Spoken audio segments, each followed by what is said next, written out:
Hey guys, I'm Elizabeth. Welcome back to Love After, the new branch off series from After the Island. Today we have Bergie from Traitors season 2 on with us. Let's go, guys. Another podcast. Who would I have thought? know. I know. It's like funny because it's the same feed, but we're just expanding it to more shows, which is Mhm. exciting because I just watched Traitors. This was my first time watching Traitors. Yeah, I didn't watch Traitors until I got back from Fiji because I knew I was going to go on the show in like 2 weeks. So, like, when we did our last interview back in August, I was like watching an episode every day before going to Scotland to do Traitors. No way. That's also how far is Scotland from Fiji? Is that two totally different sides of the world? Yeah, that's two Like, different because it's UK. So it's like you think of like Europe, it's the west side or northwest side of right. the. No, I Yeah, know it's like opposite sides of the world, but I'm thinking like in terms of flight, like is that the farthest you can kind of be from Fiji? Is Scotland or no? Would something else be farther? honestly, I think it probably would be. I'm trying to. Yeah, It's we're gotta be pretty closer. We're close. closer to Fiji than Europe is. I think. Right. It's gotta Yeah. be pretty close. Yeah, so that's probably the furthest point you can. So I've been on opposite ends of the world, which is So crazy. that is wild. So for preparing to go on Traders, you're like, okay, I don't know the show, I don't know the strategy. I'm gonna watch all of like season one. Did you just watch the US one or did you watch like other countries' traders too? Yeah, by the time I finished the US season one, I had like 3 days left. So I wasn't like thinking about watching like Australia, UK.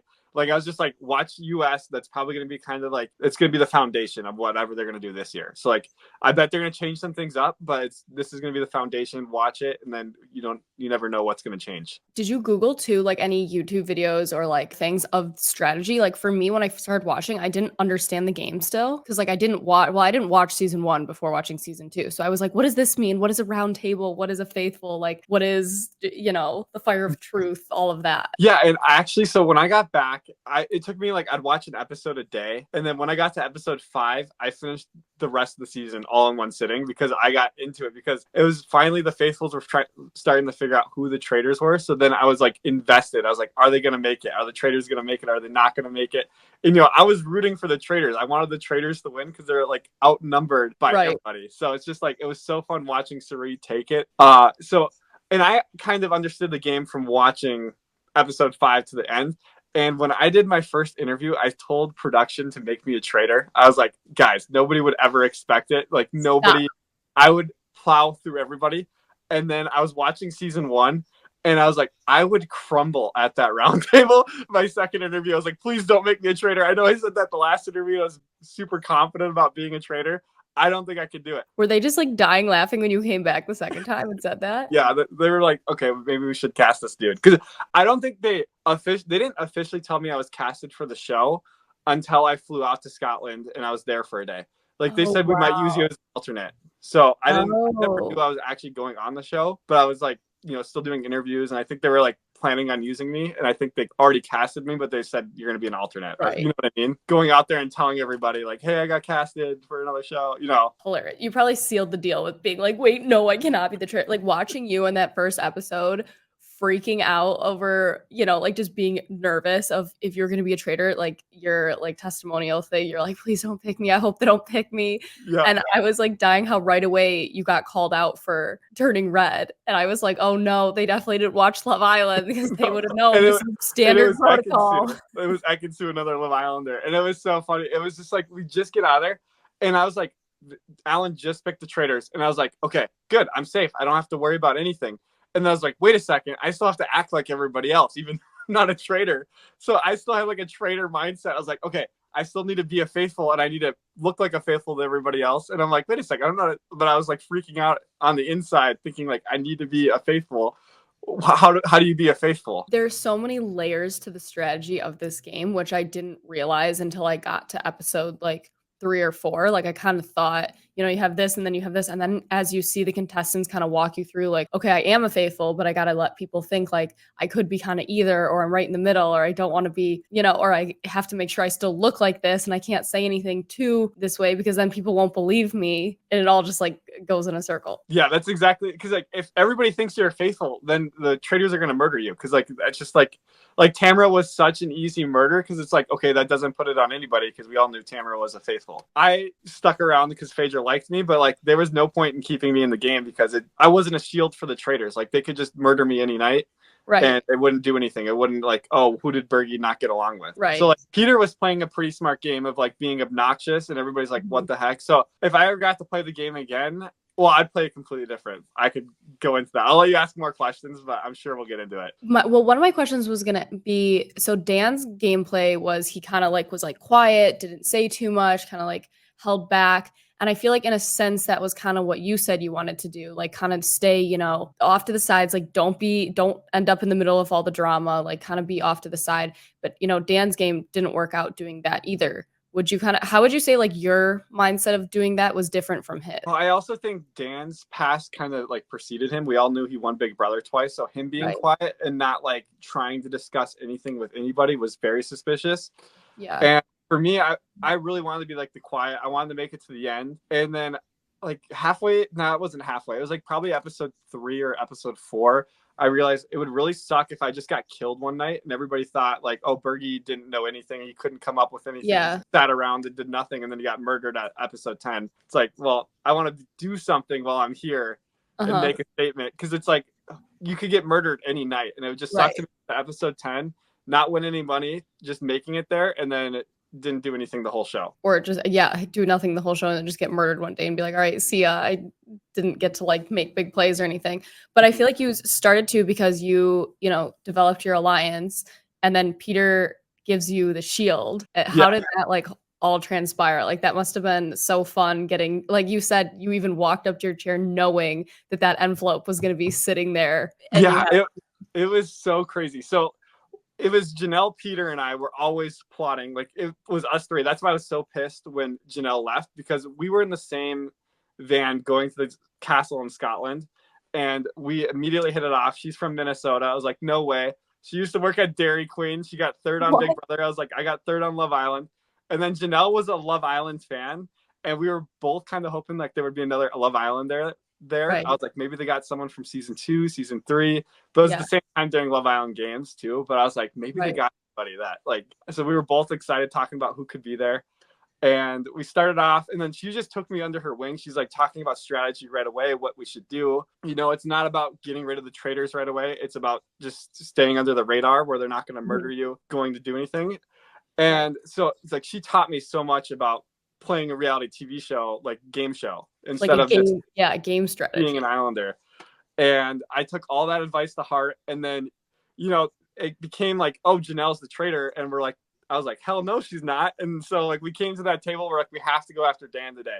Cause we kind of like, we're keeping Dan in our pocket. We were going to go after him eventually, but we weren't ready to do it yet. And then when Janelle was getting all the heat, we were like, we have to go after Dan. We have to banish Dan. Otherwise Janelle's going to leave. And Janelle left, and we got Dan the next day, and he said Phaedra. Okay, but anyways, we're plotting with the shield. Janelle's like, Bergie, you're going to take the shield, because they're just going to immediately think I'm going to get the shield, because I always get the shield. So and like Dan bought that bluff, because he knows Janelle never gives up immunity. So that was like probably our greatest strength, was having Janelle outside and knowing that she always goes for it, and she would not let anybody else get it. So her letting me get it, I think, was more of a big deal than Peter like saying, let me go tell all these other people that you got the shield. That makes a lot of sense. Yeah, so that all worked out. Did you think then after that, though, they're just going to do it again the next time, or no? Or like, did you feel like blindsided at all by it, or no? Being murdered the second time? Yeah, the second time. Oh, so they didn't show any of this, but I pulled Love Island season 5 episode 1 at that torchlight ceremony. I was like, just kill me. I've already been murdered. Don't light my torch. Like, I was saying all of that.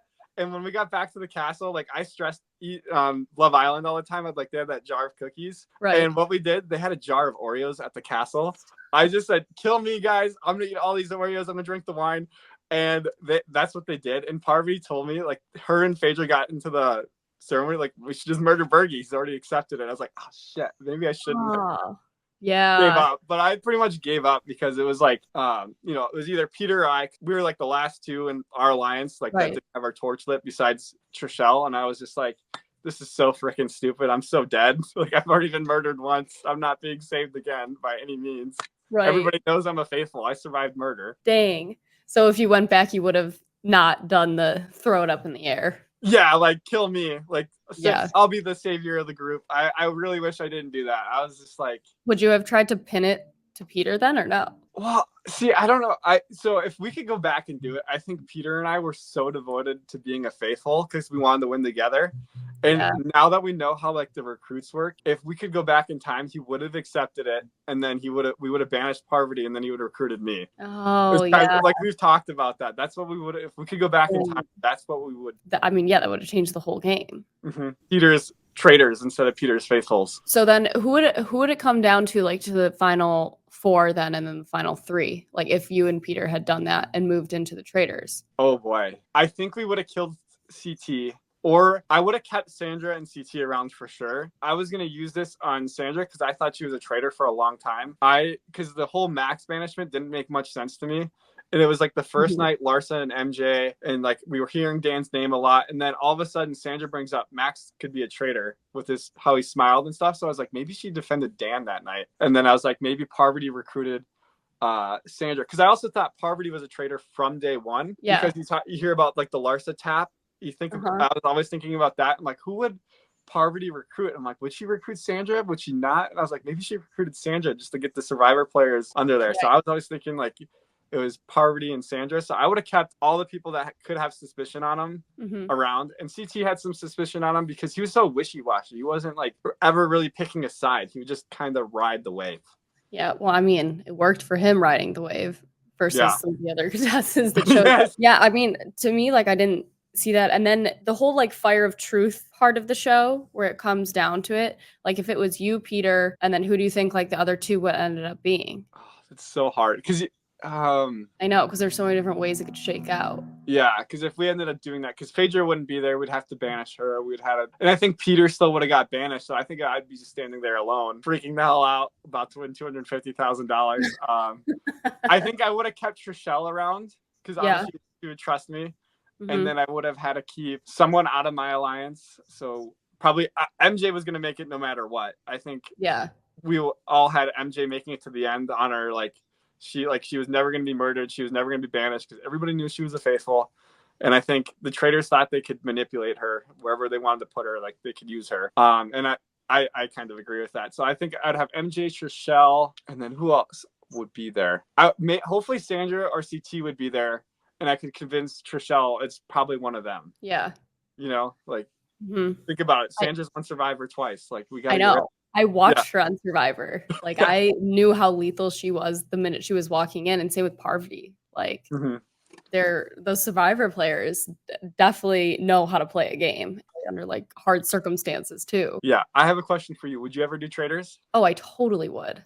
I mean, like I've seen every single season of Survivor pretty much, and I love the game competitive aspect with like I love the mental game of it.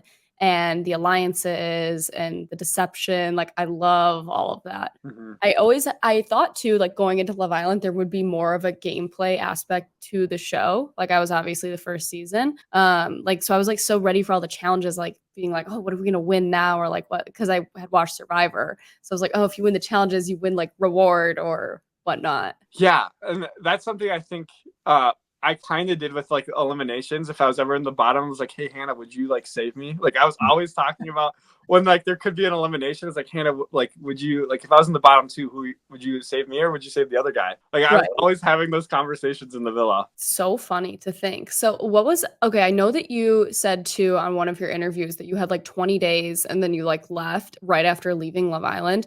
How did that kind of conversation happen with Taylor? Because you guys are obviously still together now and like everything worked out, but at that moment, like you just come off the show, you're ready to like, you know, experience real life with her, and you're up and leaving again for who knows how long. Yeah, so they told me like filming would last no longer than a month, and it was super hard. It was like, I'm not gonna have my phone, I'm not gonna have like I'll get a phone call every week for 10 minutes, and it ended up being longer than that and more frequently. Like I probably got a phone call every 3 days for 30 minutes because like there was a lot of parents like Janelle, Dan, CT, like there's so many parents that have been on this past season, and like that's why they came back. Like Janelle won't ever do Big Brother again because she has to be away from her kids for like 100 days, or Survivor, like, and then you have no phone calls. So part of like getting us all to go, like obviously I was gonna go no matter what. I was like, I want to go do this opportunity, but like especially with the parents, they need those phone calls. But I would probably get like every 3 days I'd get to call Taylor for like 30 minutes. And if she would be at work, because we would be like 8 hours ahead. Right. So maybe I get to talk to her for 10 minutes. I go to call my dad for 10 minutes. Like I'd break up that 30 minutes too. Right. But it was definitely hard. There were some tears for sure that I was going to go. And I was like, maybe they'll kill me right away. Maybe they'll banish me. Oh, still didn't know the term. you're... They're like, what happens if I'm eliminated day one, like Love Island? You know, like you never know what's gonna happen. It ended up working out, and like I told her right away when the show gets over, I'm flying to Dallas for a week, and that's exactly what I did.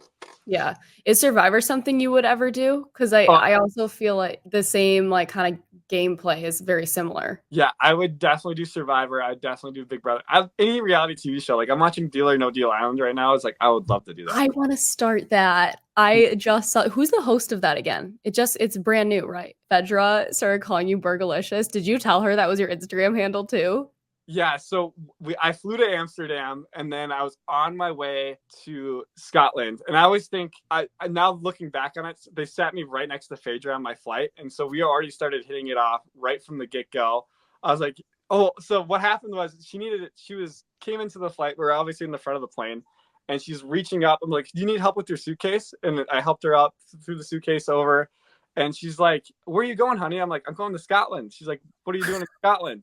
I was like, I started stuttering because you're not supposed to talk about it. Right. She's like, are you going to a castle, honey? I was like, yeah, I'm going to a castle.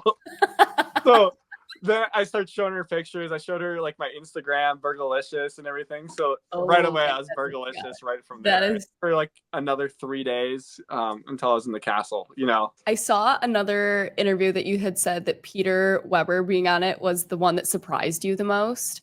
Was there anyone else that you were like so shocked to see there? I think getting Deontay Wilder was pretty crazy. Like having a heavyweight boxer of the world, like the world be there is insane. Max from Dancing with the Stars, like, and then John the politician. It literally like we walk in, I'm like, we're in a game of Clue. Like we have the politician, we got a dancer, we got housewives, it was just insane. I was just like, this is a game of Clue. It's so fun. Did you know any of the housewives or no? No, I don't watch Housewives at all, but Taylor knew every single one of them. Like she's a diehard housewife fan. So she was so jealous when I get back and tell her I'm like, I'm with Phaedra, I was with Tamara. She's like, no way you're with Tamara.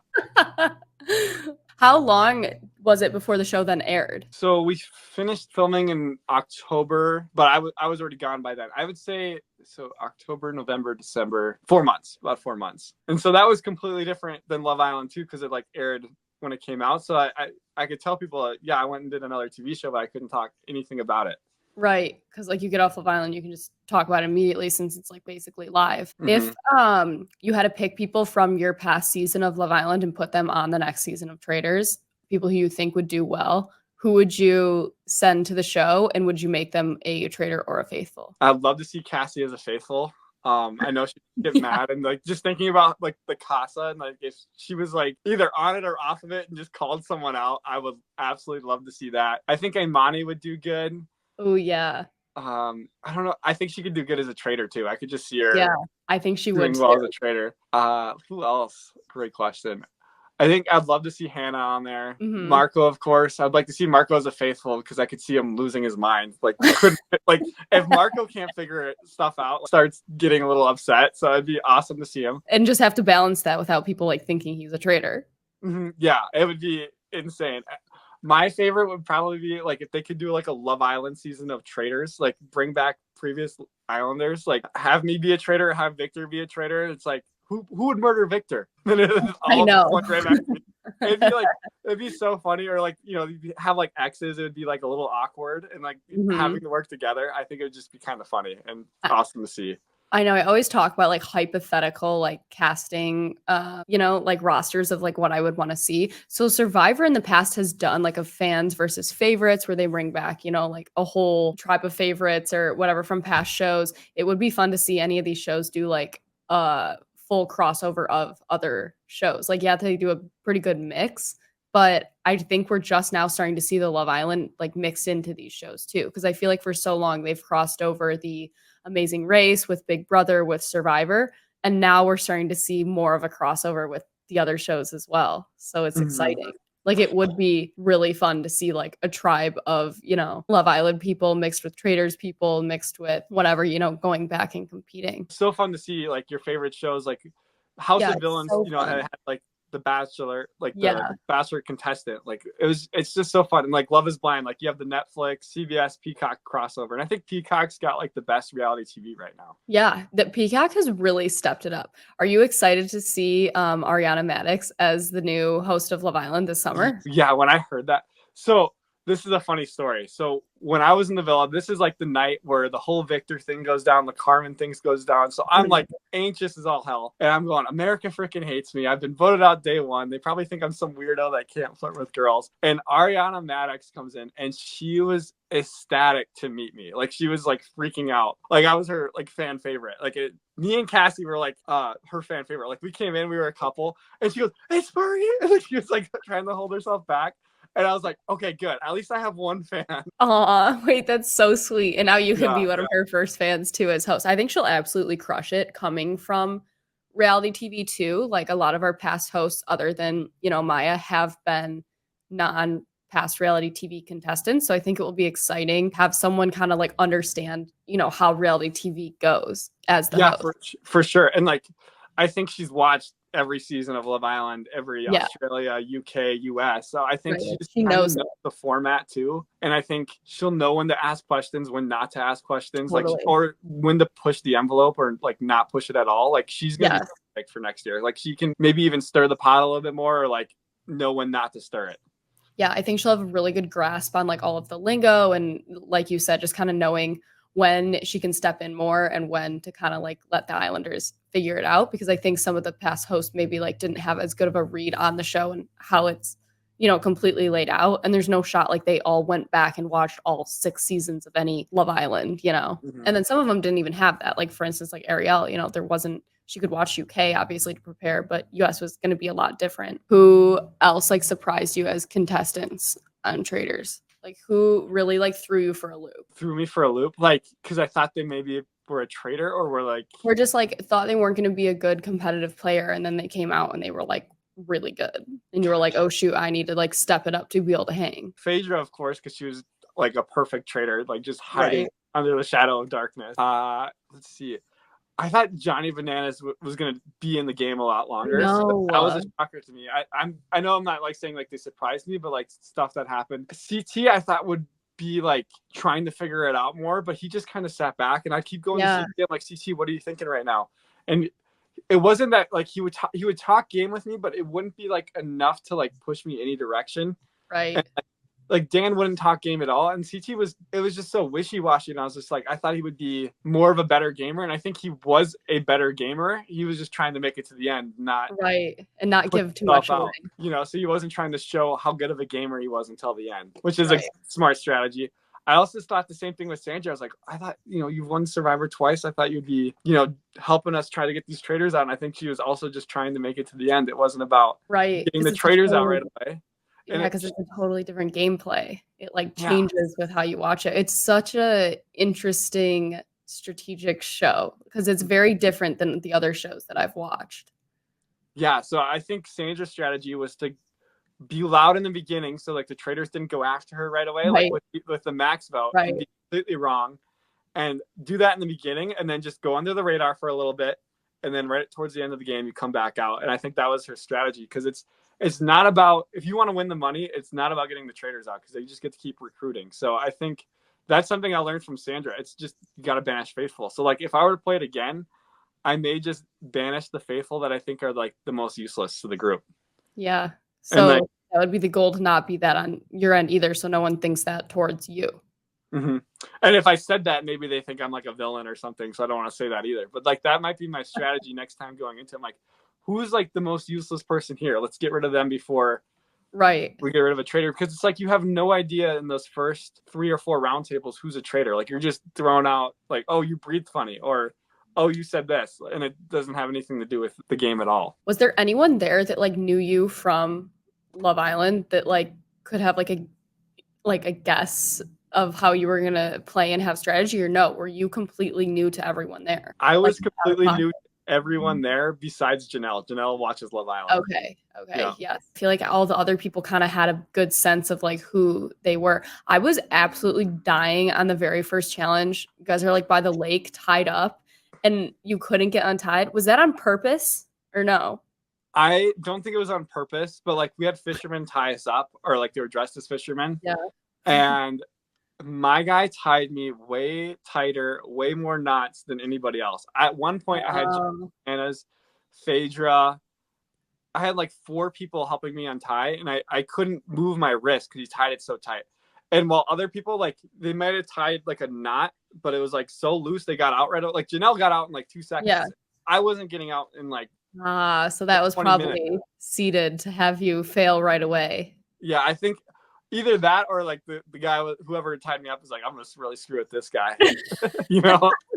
But it was good because then I got to, you know, conversate with Phaedra while she was untying me, and then I got in a boat with Sandra. So I felt like I was in really good hands working on that challenge, because it does matter who you're interacting with on that challenge. Because if it's a traitor and like you show that you trust them, they're not going to murder you potentially.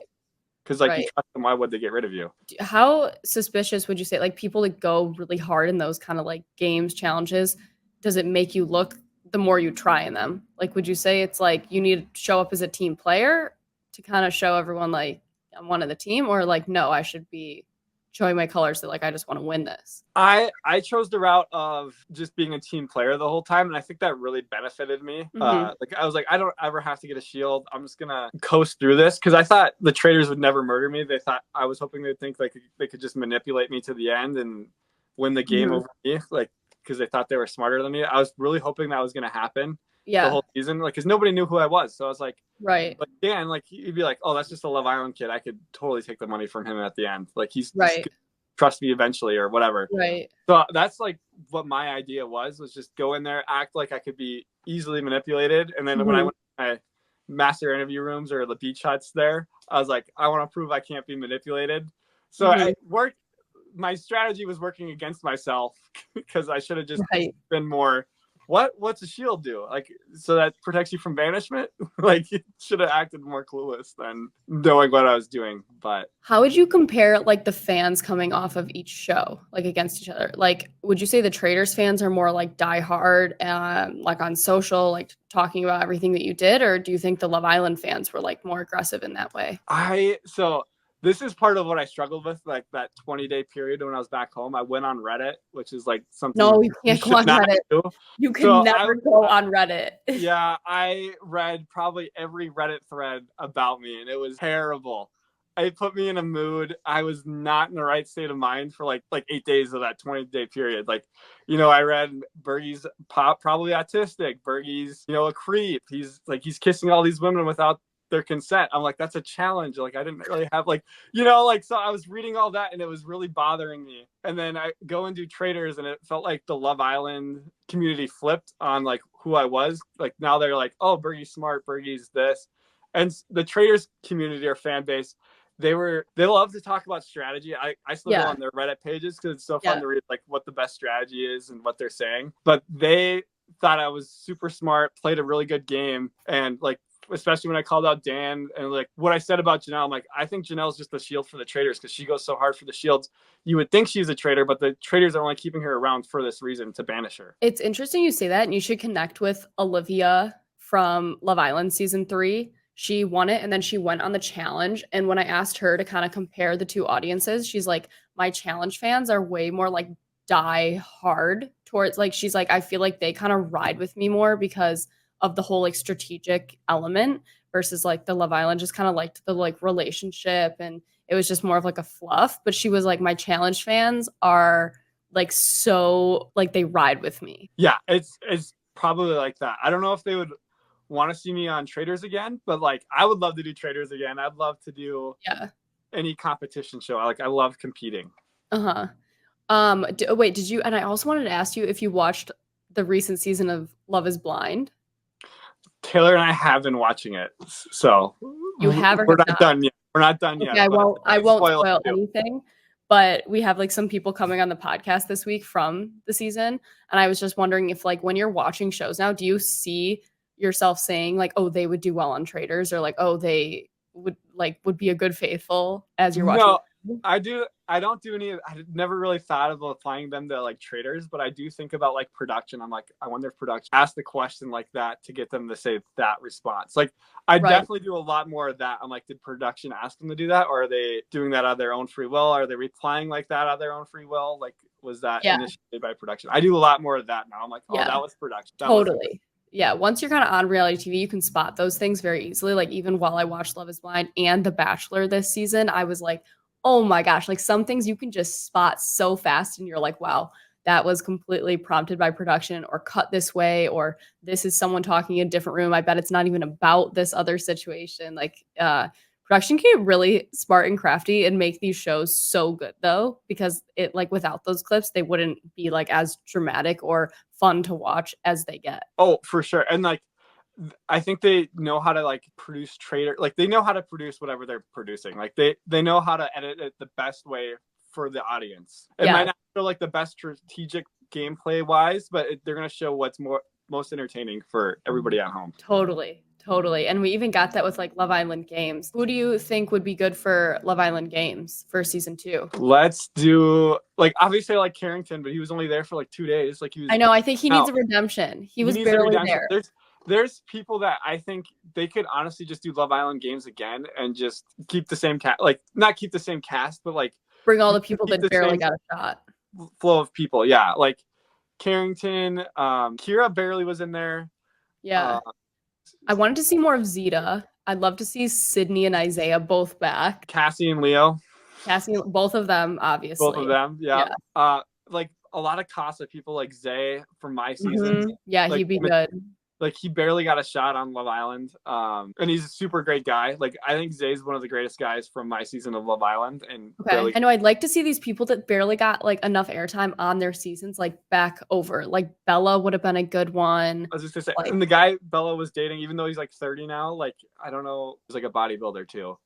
Oh, I'm not sure. But there's so many people, and then just like a lot of Casa people that really didn't get a shot. Yeah, totally. Like Ashley would have been good. Is that from my season, Ashley? Yeah, she kind of looks like Selena Gomez. Like I feel like she'd be good too. Mm-hmm. There's so many people that didn't get a shot that could go back. Johnny from my season. Totally. Switching back to a last strategy question for you. If you were to go on like the next season of Survivor, what kind of strategy would you want to have going into the game? Honestly, so this is going to sound really stupid, but like in the beginning, you don't try hard. Like people that tried hard in Traitors just got eliminated right away. Yeah. And that's the same as how Survivor goes. You want to be like in the back. You want to be in the back because like I'm watching season 46 and it's like the people that are going really hard, like getting idols, hiding the idols, like they're just getting eliminated right away. And it's like, that's not how you should be playing the game. Like you need to get people to trust you. Like, oh, I'm not a threat. I'm just laying back. I'm like enjoying my vacation in Fiji, like living in the wilderness. It's not about playing a really hard game in the beginning. It's playing at the end. Yeah, it's the long game. That was really interesting. I feel like people are going to love hearing everything. Is there anything else that you wanted to catch up viewers on? No, I guess I'm going to start a YouTube channel soon. I guess like going back, kind of like, I think I watched your KK one, like coming back from Love Island and your Mackenzie one. It's like, what am I supposed to do when I got back home from Love Island? That was like a big thing. Like I had all these followers that I didn't expect to have. I expected to have maybe like 30,000, 40,000.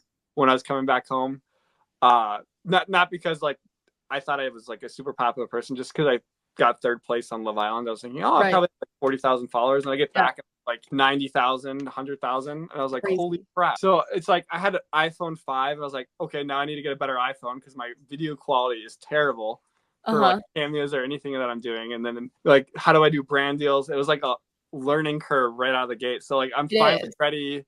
A camera, a microphone. So I'm gonna do like a life update this week, and then try to get like maybe like a weekly video going. Yeah, you should definitely do that and keep it like on the same day. And that's something like I've done too, is like I've talked with so many people that have come off the shows because I meet a lot of you guys like on the podcast, and Alex and I would, and then afterwards we would like chat for hours of like advice of like, okay, you got to do this now, you got to do this now. This is like what I would do, because I wish there was someone to go back in time and like say certain things to me and like sit me down and walk me through like what I should have done the minute I got off the show. Like I didn't have that, and I wish that I did, because I would have been able to like maximize all the opportunities in front of me so much better and like ride the wave better. So yeah, I know. So I think you saw it, but I made an e-course like teaching anyone to be like a content creator, but I also like help people that come off of reality shows too, like adjust back and figure out like what their next move is and how they can make their pages like really marketable to brands if that's like something they want to do to make income. Yeah, I don't know if that's something I want to do to make income, but it's just something like I have so many fans that reach out. It's like, hey, what's going on? Or like, are you Yeah. still Taylor? I get that one every Yeah. day. But like, Yeah. there's people that check in weekly, like, hey, what are you doing? Like, what's up? So I was just like, Yeah. you know what, I want to They post want to something hear out from you. there. Yeah, What's up? because everyone's like so excited and they want to hear from you and be like a part of it with you. So I think like a channel is a really good idea too. Yeah, and it's like I don't really care how many people watch. I'll just put it out there, and if people like it, I'll keep it going. If it's not doing well, I'll just stop it. But I'll just No, like, I think you should do it. I think people would be really excited for it. I'll link it below if you want to send me wherever you're gonna make it, so everyone that watches this can go subscribe immediately for YouTube. But I think that sounds great. gotcha. When is this episode gonna air? As soon as my editor is able to help me edit it, we want to turn Perfect. it around Okay, quickly. because Yeah, I think I'm gonna try to get my first YouTube channel video up on Thursday. That's perfect. when I'm recording it. Yeah. Yeah. So, Okay. and I got Awesome. all the equipment, so I'm excited for it. Turn it around. Oh my god, fun! I'm excited for you. We'll, Thank we'll you. share it on the After the Island page too when you have it. Perfect. Oh, that'd be awesome. Yeah, we'll Oh, link it. We'll do all of that. how about the Kira and Will fake proposal? I posted it on the After the Island I page. saw that. I was so excited for that. I was like, what the heck? That I got me know. so well. I was like, I was like, there's no way they would fake an engagement though. that was my thing. I'm like if you do April Fools on that, it's like April Fools, we don't love each other that much. Like, what are you doing? That was a wild April Fools. But all fun. I love how they adjusted the caption at midnight. So then people were like, no, they had it in the caption. I'm like, no, they didn't. They adjusted it at midnight. Like I Yeah, would have I read saw the that too, and I was like, caption. oh no, you missed it. You missed it. We were all believing. Yeah. But I can't wait to have like the new season of Love Island this summer and like figure out what like recapping that's gonna look like with this podcast and all of that. But yeah. There's an advertising. I'll link my own Discord too. All right, Bergie, thank you so much for coming on today. For anyone listening, I will link Bergie's new YouTube channel down below. So go add him as he's going to be putting out, videos and updates, and definitely going to want to tune in for his updates since I feel like you guys will have a lot more questions about like where he's at and what he's up to. But thank you again so much for coming on. I always love the support, and I hope that After the Island can show you all the support back. It's really nice. Yeah, it's fun to be here and just talk to you again. I know, it was so sweet. Tell Taylor I say hi and thank you again. Yes, I'm actually going to Dallas tomorrow too. Oh my god, fun. Yeah, so I'm gonna go visit with Taylor for another week. So. Oh my gosh, so fun. Wow, I'm so excited. All right, bye guys. All right, bye.